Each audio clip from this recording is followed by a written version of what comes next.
your sense of Chief Pop meeting with Commander Minor when you say generous? It sounds like, was this an attempt on the part of Pop to kind of save Commander Minor from himself? That's how I understood it, because he explained to him that if he decided to retire, the internal affairs investigation would not go forward, and he would just be identified as retired. And so he was trying to say, because if it is found that you have violated integrity violation, obviously that has serious ramifications because of the reporting requirements. So Chief Pop did not want Aaron Minor to have a sustained integrity violation against him based on your review? I think he was trying to help him see the light and how serious, things didn't go. He was found to have violated or committed an integrity violation. It was going to be very serious.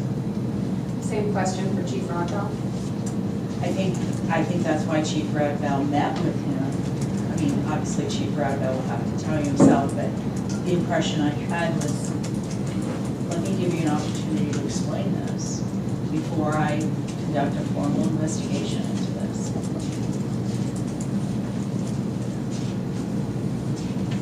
There has been some testimony and things that come out of this case, and just to summarize, Commander Minor and Assistant Chief Slavin did not seem to be getting along very well at the time that these comments were made. If we assume that Chief Slavin didn't like Commander Minor, or that he felt some personal rancor toward Commander Minor, it would be relevant to know if Chief Slavin was driving the investigation into Commander Minor, if he was controlling it, if he was asserting any undue influence on it. So I'll ask you, we do understand that Chief Slavin did review the transcripts. He did. He independently asked for those and made public records requests for those? Yes, in my understanding, he would have been entitled to them anyways.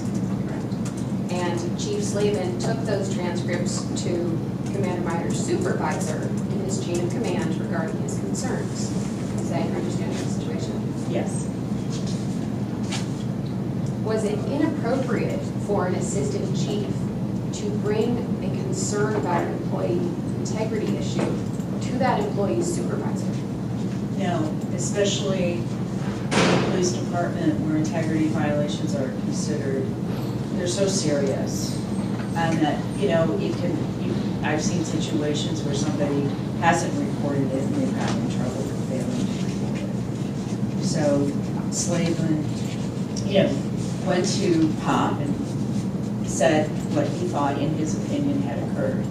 But he didn't have the final say in that conclusion. So. And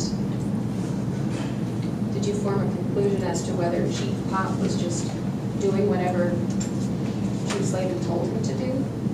No, because ultimately it was reviewed by the city attorney who came to the same conclusion. And did Chief Pop tell you that he made the decision to elevate the matter to Chief Rodwell? Yes, because ultimately it would be Chief Rodwell's decision. And Chief Slavin did not bring the matter to Chief Rodwell before Chief Pop did he? Right. That's my understanding. So even though we know that Chief Slavin reviewed the transcripts, the decision to bring it to Chief Rodwell and to open an investigation happened independently of Assistant Chief Slavin. Yes, that is correct.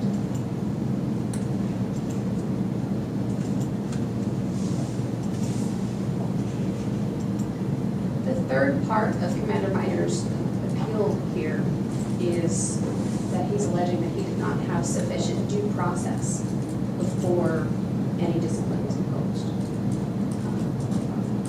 There were some irregularities that I want to talk you through and make sure that we have all of your opinions on. Okay. Can we take a brief break? Sure. Let's take, how much do you need, 5 minutes? Yeah.